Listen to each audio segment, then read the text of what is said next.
Bonjour, la littérature après 1968, Paul Morand. Biographie.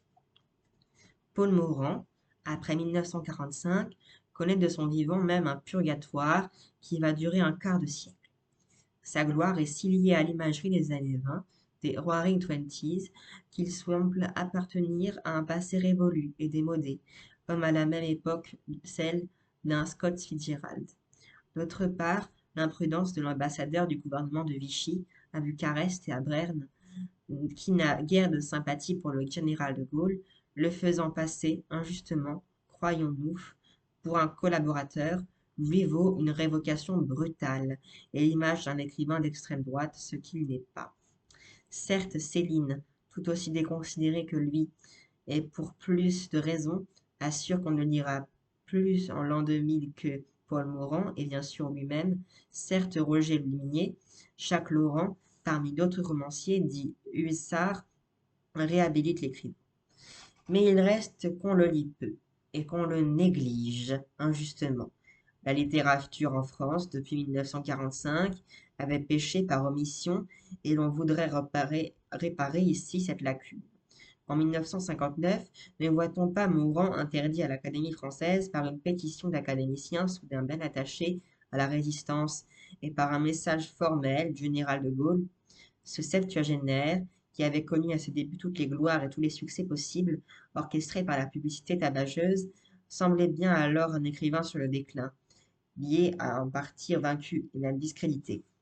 On mettra beaucoup de temps, grâce à certains esprits libres comme Jean-Louis Bory, à s'apercevoir que jamais Morand n'a mieux écrit que depuis 1945, que dans son exil de VV, son œuvre s'est élargie et approfondie, et qu'il écrit comme il conduit, en jeune homme intrépide, invulnérable à toute décrépitude. Œuvre multiple, qui compte plus de 100 volumes et dont la courbe restera ascendante jusqu'à sa mort en 1976. L'écrivain ne cesse de se dépasser lui-même, et on pourrait lui appliquer la remarque qu'il faisait à propos de Jean Giono en 1968.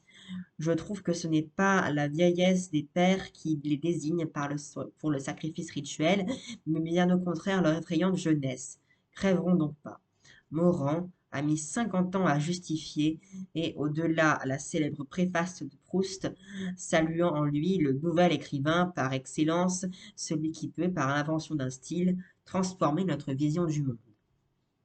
Le premier Morand, celui de la chronique du XXe siècle, était avant tout l'écrivain du monde moderne, au sens mondain comme au sens mondial, l'inventeur d'une nouvelle manière de s'approprier la planète par le voyage et la vitesse, le conquérant des espaces géographiques et littéraires. Après 1945, pour l'exilé de VV, le voyage dans le temps et dans l'histoire remplace les errances luxueuses. Désormais, la perspective n'est plus celle des privilégiés insolents, mais celle des réprouvés et des exclus de l'histoire.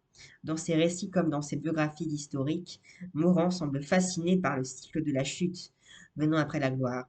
C'est son mythe personnel qu'il va formuler dans sa biographie Fouquet ou le soleil offusqué, 1961. L'éblouissant Fouquet a été écrasé par le terne Colbert. L'impatient a été bloqué. L'homme qui attendait son heure l'a trouvé. Les biens de ce monde ont glissé des mains du premier dans celles du second. Mais Fouquet a sauvé sa vie profonde, laissant Colbert condamné à ramer sur la galère mondaine, avec des gants parfumés. Les dieux n'aiment pas l'homme heureux. Paul Morand, lui aussi, a sauvé sa vie profonde, c'est-à-dire son travail d'écrivain. On a souvent remarqué que le génie de Morand s'exprimait mieux dans la nourriture, dans la nouvelle, pardon, que dans le roman. Mais il faudrait nuancer cette évaluation. Dans le choix des nouvelles d'une vie qu'a fait Morand en 1965, il distingue les nouvelles des yeux, la plupart intérieures à 1945, et les nouvelles du cœur, presque toutes postérieures.